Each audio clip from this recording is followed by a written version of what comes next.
Welcome to cook like Ayesha YouTube channel. आज हम बनाएंगे मज़ेदार से मोरैंग। तो आज की रेसिपी पूरी देखिएगा, मेरे चैनल को सब्सक्राइब करना, वीडियो को लाइक करना मत भूलिएगा।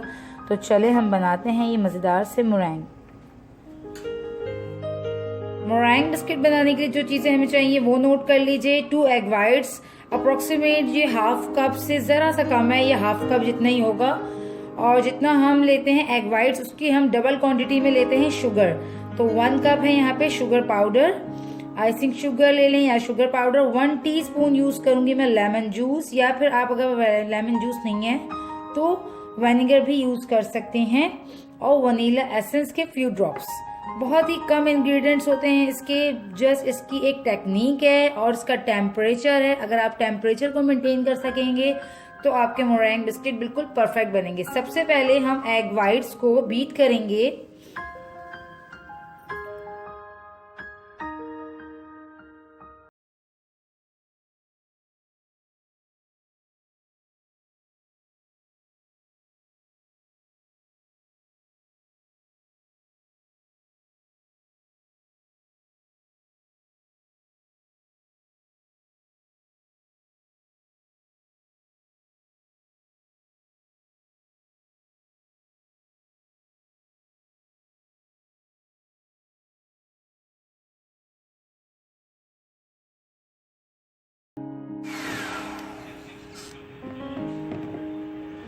ये देखें, ये इतना थिक होना चाहिए बीट होते होते कि जब हम इसे उठाएं तो ये स्टेबल रहे इस तरह से। तो इस टाइम ये जो है एग वाइट्स और शुगर अच्छे से हमारे भी कंबाइन हो चुके हैं। इसे बीट करने में थोड़ा टाइम ज़्यादा लगता है, नॉर्मली स्पंज केक के मुकाबले एटलीस्ट 10 मिनट्स तो लग सकते हैं इसे इस तरह से बीट होने में। तो अब हम इसे निकाल लेंगे। हल्का सा हम इसमें वनीला एक्सट्रैक्ट ऐड कर देंगे और इसे मिक्स कर लेते हैं। बीट करते हुए भी हम इसमें वनीला एक्सट्रैक्ट डालकर इसे साथ ही बीट कर सकते हैं। उस टाइम मैं ऐड करना भूल गई थी तो मैं अभी ऐड कर रही हूँ उसमें। पाइपिंग बैग में हमने स्टार नोजल लिया और वो लगा दिया। फिल करने का आसान तरीका, ग्लास में भरें और उसे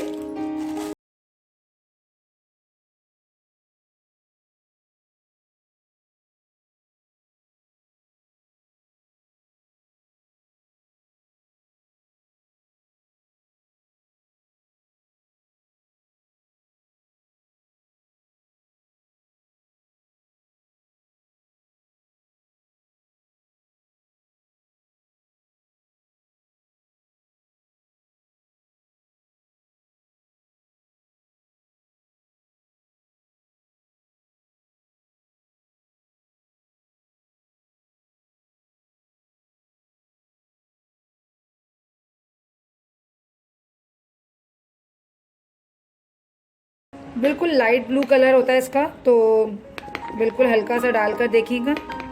बस यही हमें कलर चाहिए, लाइट।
इसको मैं बेक होने के लिए रख रही हूँ। बिल्कुल लो टेम्परेचर जो है मेरे ओवन का 100 उसमें, और इसको बिल्कुल हल्की आंच पे हमने बेक करना होता है ताकि इसका कलर जो है वो चेंज नहीं होना चाहिए और ये सुपर क्रिस्पी हो।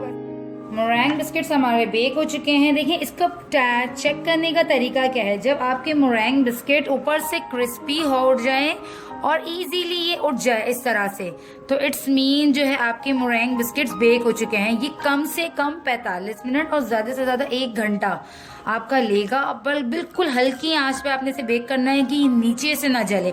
अगर हम इसको नीचे से टेम्परेचर ज़्यादा मिलेगा तो इसका रंग कलर जो है वो ब्राउन हो जाएगा और नीचे से भी ये जल जाएगा। तो हमें बिल्कुल हल्की आंच पे इसे बेक करना है ताकि ये जो मेरेंग है ये अपना कलर चेंज ना करे, ये अपनी बिल्कुल इसी कंडीशन में रहे जिस तरह से हमने इसे पाइप किया था।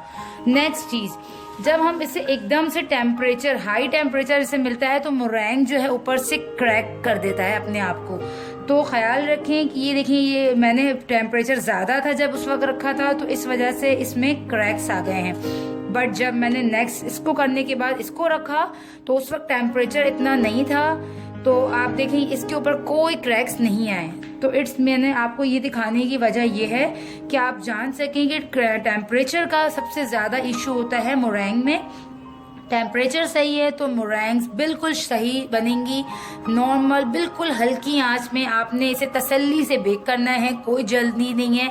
और जब ये बेक हो जाएंगे 45 मिनट बाद आपने इसे चेक कर लेना है। जब ये इजीली इस तरह से उठ जाएं तो इट्स मीन ये डन हो गए हैं।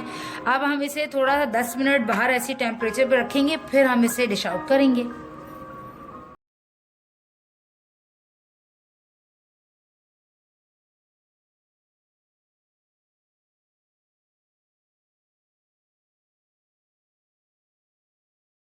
मेरेंग बिल्कुल तैयार हैं। उम्मीद करती हूँ आपको आज की रेसिपी अच्छी लगी होगी। अगर आपको इसमें कोकोनट वाले बनाने हैं तो सेम इस रेसिपी को फॉलो कीजिएगा और उसमें हाफ कप आपने कोको पाउडर मिक्स करके फोल्ड करना है हाथ से और सेम इसी तरह आपने उसे बेक करना है हल्की आंच पे।